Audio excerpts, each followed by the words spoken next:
El Seminario Bíblico Río Grande presenta Barro en sus manos. Un estudio que enfoca el discipulado. El alfarero usa su habilidad para dar forma al barro haciendo algo de belleza y forja una obra de arte. En la misma manera, el alfarero divino toma el barro humano y lo hace un recipiente de honra. Somos barro en sus manos. El desarrollo de la vida del creyente es un proceso que demanda constancia. Este proceso es el discipulado. En esta serie, Wilson Campoverde nos comparte los principios bíblicos de cómo llevarlo a cabo. Con usted, Wilson Campoverde.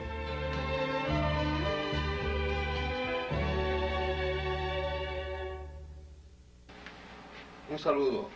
En esta lección vamos a entrar a tocar el tema del discípulo como un aprendiz. Es obvio que los versículos lema de este curso los tenemos en Mateo capítulo 28, 19, 20 que dicen: Por tanto, id y haced discípulos a todas las naciones, bautizándolos en el nombre del Padre, y del Hijo, y del Espíritu Santo, enseñándoles que guarden todas las cosas que os he mandado, y aquí yo estoy con vosotros todos los días hasta el fin del mundo. Amén. Cada uno de nosotros nunca dejaremos de aprender cosas nuevas en diferentes áreas de la vida.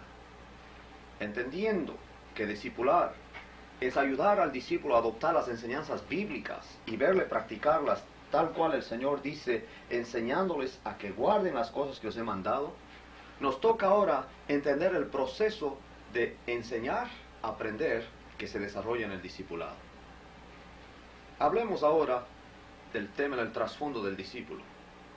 En América Latina, comúnmente se transmite una idea que desde pequeños adoptamos. Con mucha mayor fuerza se ve este lema en los sectores de clase media y populares, que por cierto son la mayoría. No es raro oír a los padres y a los abuelos enfatizar este dicho: estudia para que seas algo en la vida. ¿Qué hay detrás de ese concepto? La interpretación es que luego de haber terminado una carrera, encontrará el muchacho un empleo, ganará mucho dinero y será feliz y ayudará a sus padres y a sus abuelos, claro. Lamentablemente en mi propia ciudad hay médicos taxistas, ya que no encuentran empleo. Las universidades preparan a nuestros jóvenes a ganarse la vida, pero la Biblia y sus principios nos enseñan a cómo vivir. Veamos entonces las áreas del aprendizaje. El discípulo como persona tiene intelecto, emociones y habilidades. La meta del discipulador será guiarle a que en estas tres áreas adopte los principios bíblicos y viva tal y cual Pablo oraba por los colosenses en Colosenses capítulo 1 versículos 9 y 10. Leámoslo juntos. Colosenses capítulo 1 versículos 9 y 10. Por lo cual también nosotros, desde el día que lo oímos, no cesamos de orar por vosotros y de pedir que seáis llenos del conocimiento de su voluntad en toda sabiduría e inteligencia espiritual, para que andéis como es digno del Señor, agradándole en todo, llevando fruto en toda buena obra y creciendo en el conocimiento de Dios. Notemos los términos que usa Pablo: conocimiento, sabiduría, inteligencia espiritual y el verbo andéis. Los primeros son la base del andéis, que no es otra cosa que el comportamiento del discípulo. En los tiempos de Jesús, habían maestros que demandaban a sus discípulos no solo comportarse de cierta manera, sino hasta vestirse o cortarse el pelo al estilo que estos maestros determinaban. Pablo, antes de tener un encuentro con Cristo, fue instruido por Gamaliel, como nos dice Hechos 22:3. Así que los discípulos de Cristo se comportan como es digno de su Señor. Para remachar este punto, Pablo usa el ejemplo al decir: así que somos embajadores en nombre de Cristo. Un embajador representa a su país y su comportamiento debe mostrar la dignidad de su patria. Deducimos entonces que el discipulador guiará al discípulo a hacer lo que Jesús ordenó. Esto tiene dos lados recíprocos. El que enseña entrega la teoría y muestra con el ejemplo. El que aprende obedece y aprecia a su maestro, como vemos en Hechos 2:42 y Gálatas 6:6, que es un versículo que quiero que leamos. Gálatas 6:6. El que es enseñado en la palabra, haga partícipe de toda cosa buena al que lo instruye. El doctor Howard Hendricks, profesor del Seminario Teológico de Dallas, comenta al respecto diciendo: toda comunicación tiene tres componentes esenciales: intelecto, emoción y voluntad. En otras palabras, pensamiento, sentimiento y acción. Así que lo que yo quiero comunicar a otro individuo envuelve algo que yo sé, algo que yo siento, algo que yo estoy haciendo. Si yo sé algo bien, lo siento profundamente y lo hago consistentemente. Tengo un gran potencial de ser un comunicador excelente. De hecho, mientras más conozco el concepto, más profundamente lo siento y más consistentemente lo practico. Más grande es mi potencial como comunicador, pero los tres componentes tienen que estar presentes. Hablemos ahora, en primera instancia entonces, del intelecto. Dios nos ha dado a todos capacidades intelectuales, solamente que hay que desarrollarlas. El ser humano no está en el mismo nivel que un elefante. A un elefante, su dueño lo ató a una cuerda delgadita cuando era pequeño. Al tratar de zafarse y no poder hacerlo, dejó de intentarlo.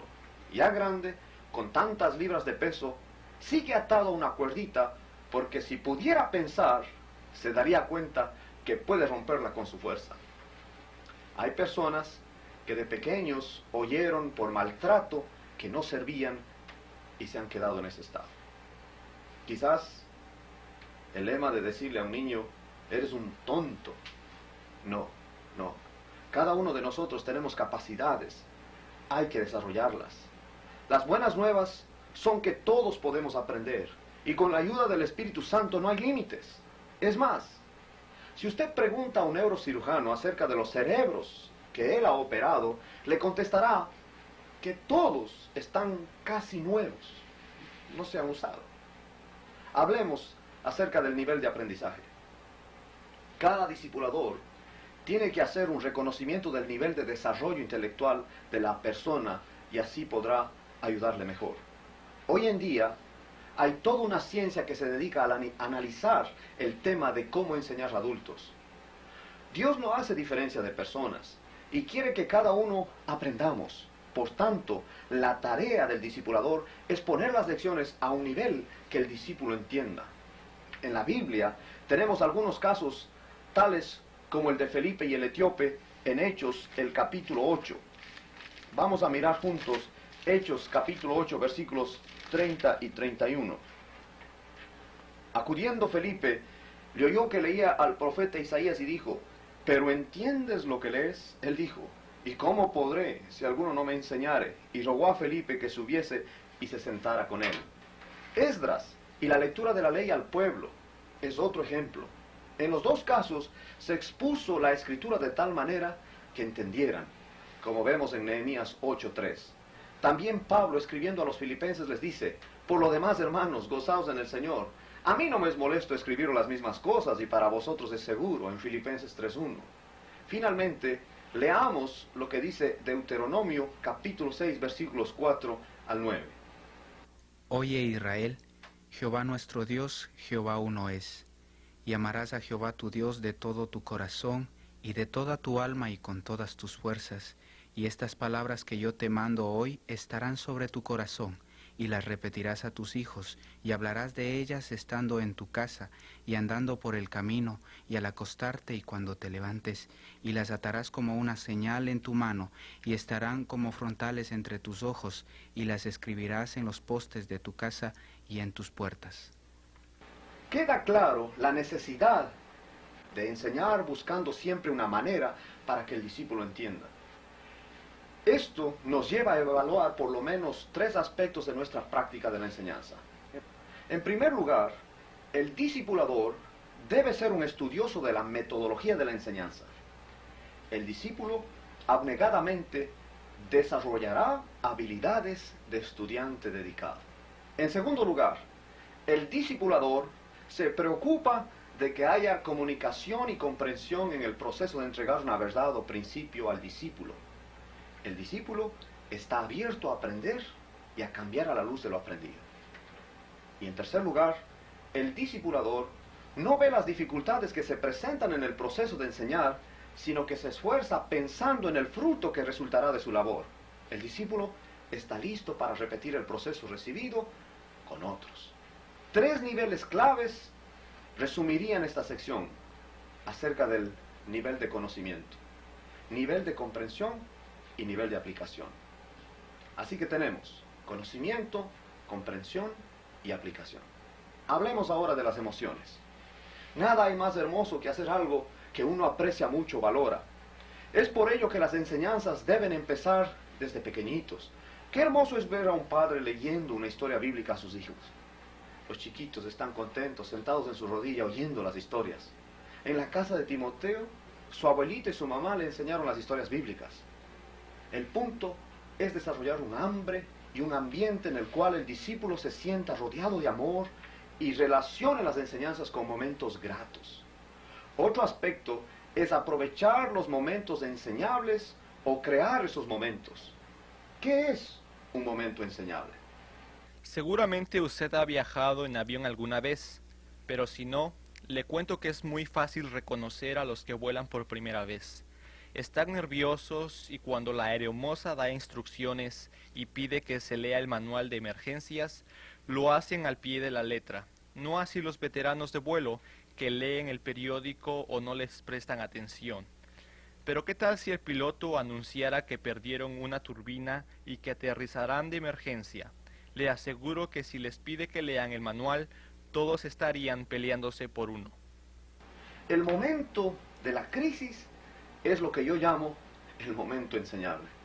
Un ejemplo práctico sería si el discípulo está teniendo problemas con su esposa y usted le enseña los principios del hogar cristiano. Él los va a tomar con mucha ansia. En medio de la necesidad, los oídos están abiertos porque queremos una solución. Personalmente he asistido a clases a nivel de maestría, a conferencias del hogar, a otras, pero nada ha superado ese momento cuando mi discipulador le dijo a su esposa: lo siento, te ofendí. Esa imagen está grabada en mi cabeza y en mi corazón. Aprendí a pedir perdón.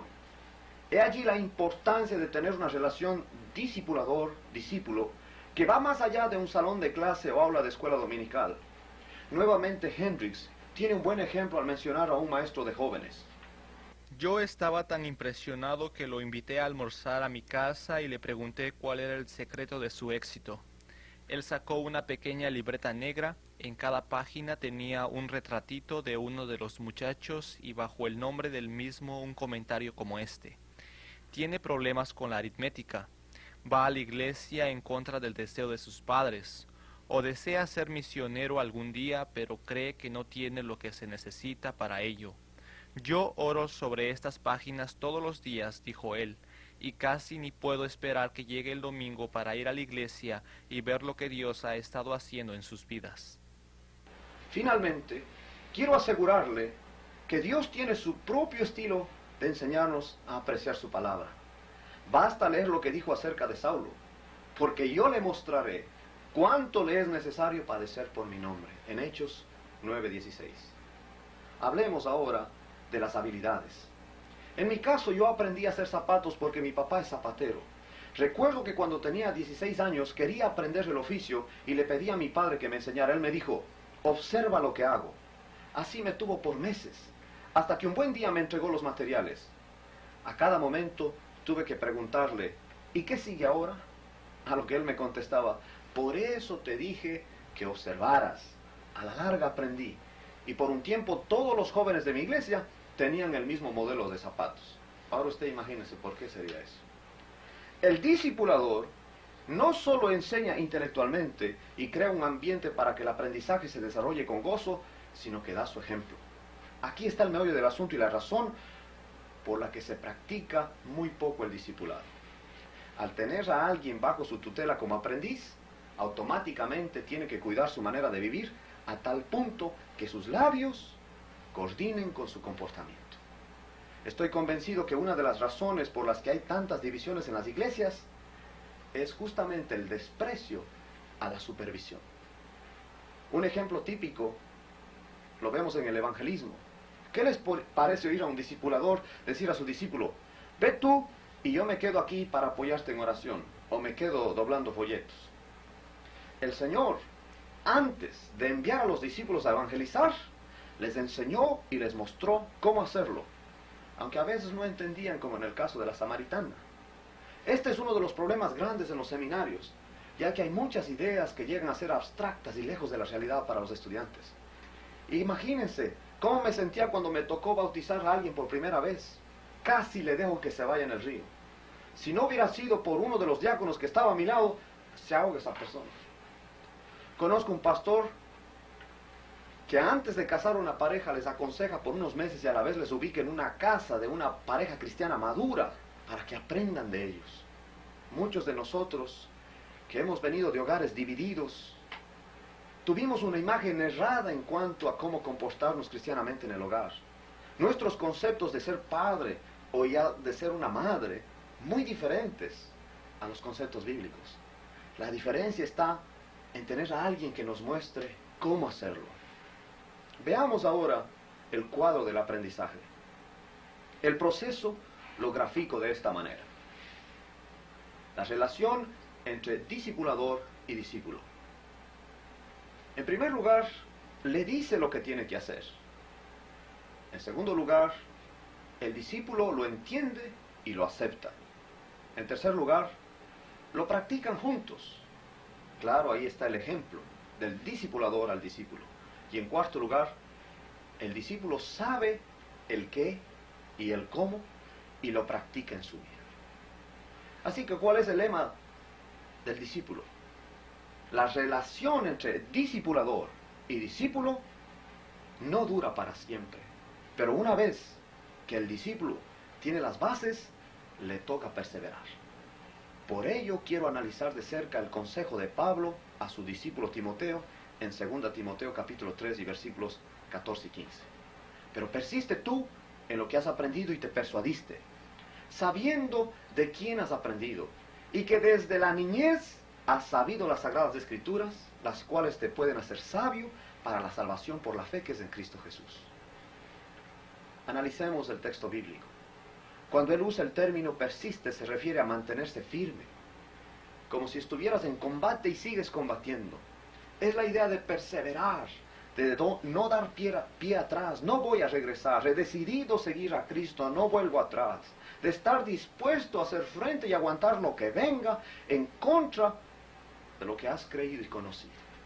Las lecciones del Antiguo Testamento fueron enseñadas en la casa de Timoteo. Su abuelita y su mamá se ocuparon de transmitirlas desde que era un infante.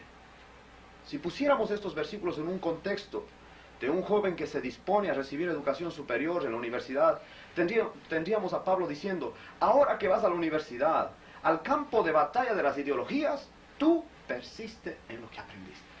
El concepto que Pablo tiene de las Escrituras es muy elevado. Él las describe como sagradas. Esto implica su origen divino y sobre todo que las Escrituras tienen la protección de Dios. Las Escrituras tienen el poder para hacer sabio al hombre.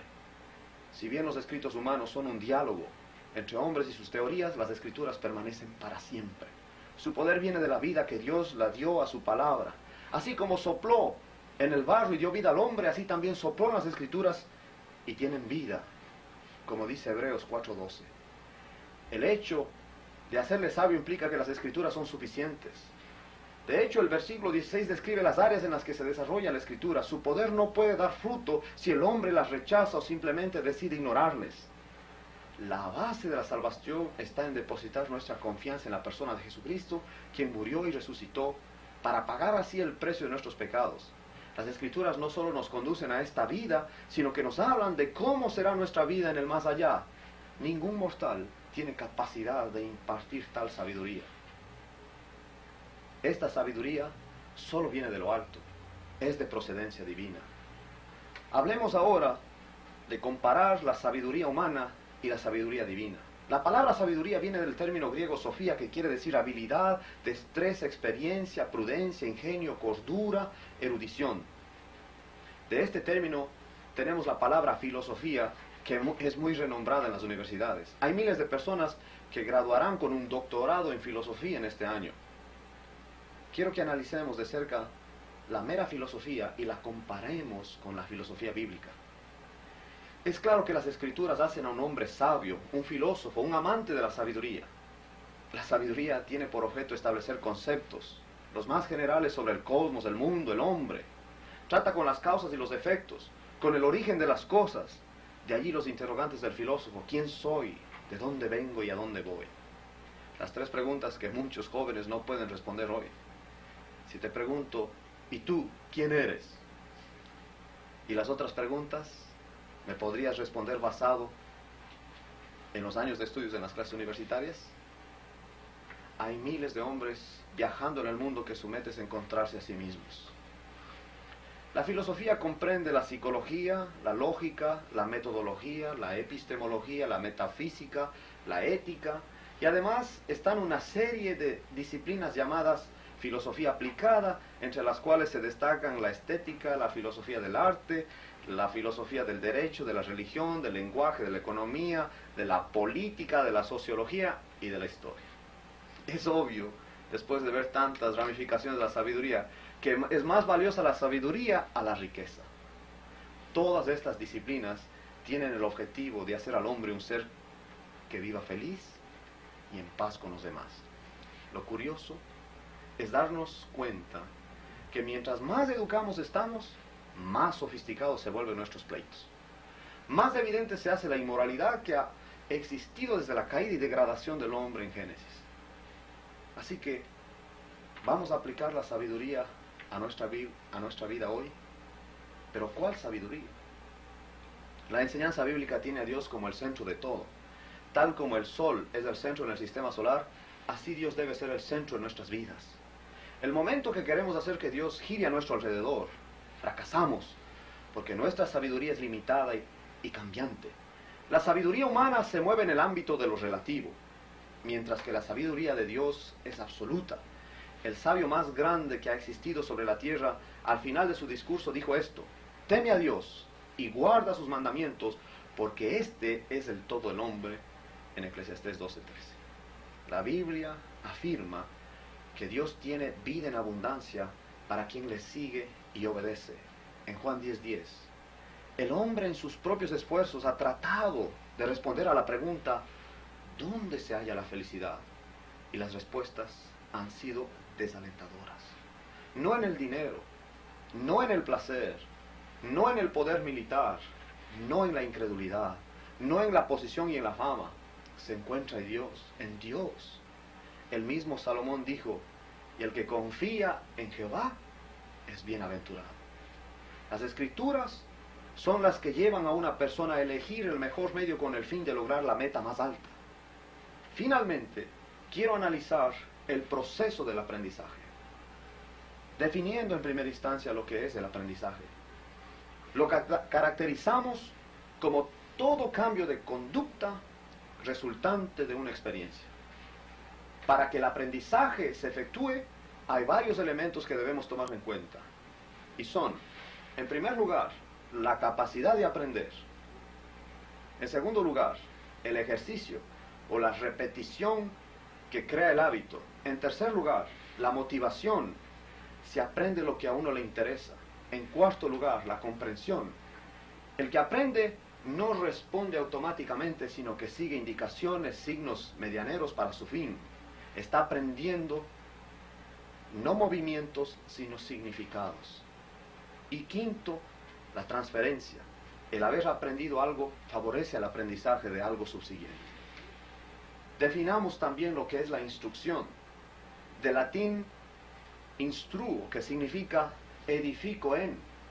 Un traspaso de saber útil, individual y social, del discipulador al discípulo. Se asocia al enseñar el esfuerzo intencionado de ayudar al alumno para aprender lo presentado y penetrar en él para elaborar dicho contenido en la mente del discípulo. Hay una diferencia entre enseñar e instruir. El primero presenta un contenido, y si el discípulo lo escoge para adoptarlo, es asunto de él. El segundo, el maestro hace lo posible para que el discípulo lo retenga y valore. La instrucción es hacer aprender. Aprender de latín apprehendere, coger, organizar, percibir, supone la adquisición de conocimientos, el incremento del saber del individuo, que puede realizarse por una instrucción en forma o de manera libre mediante conversaciones, intercambio social, letras, espectáculos, etc. Definamos ahora la enseñanza. El maestro muestra algo al discípulo.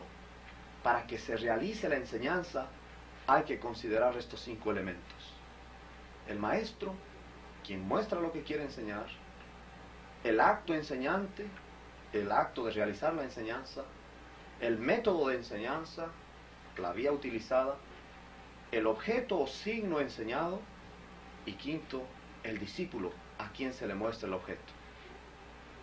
Y finalmente, en esta lección, quiero definir lo que es la reprensión, que es útil en esta relación de enseñanza. No es otra cosa que corrección o amonestación que se hace a quien ha transgredido una norma.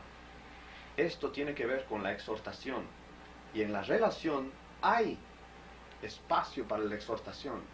La finalidad de la reprensión es evitar la reincidencia. Evitará especialmente provocar la depresión del que la recibe y fomentará el optimismo. Todos estos factores están incluidos en la relación discipulador-discípulo y tienen que ver con el proceso del aprendizaje. Continuamos en la próxima lección.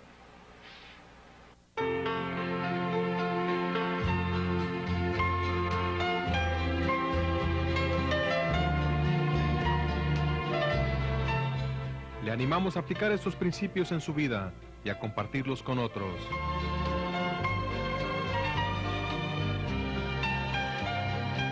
Recordemos siempre que Jesús está haciendo su obra en nosotros.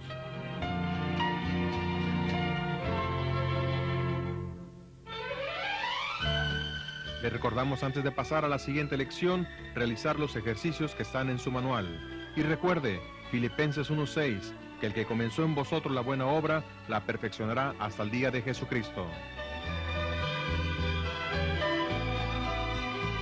Hasta la próxima.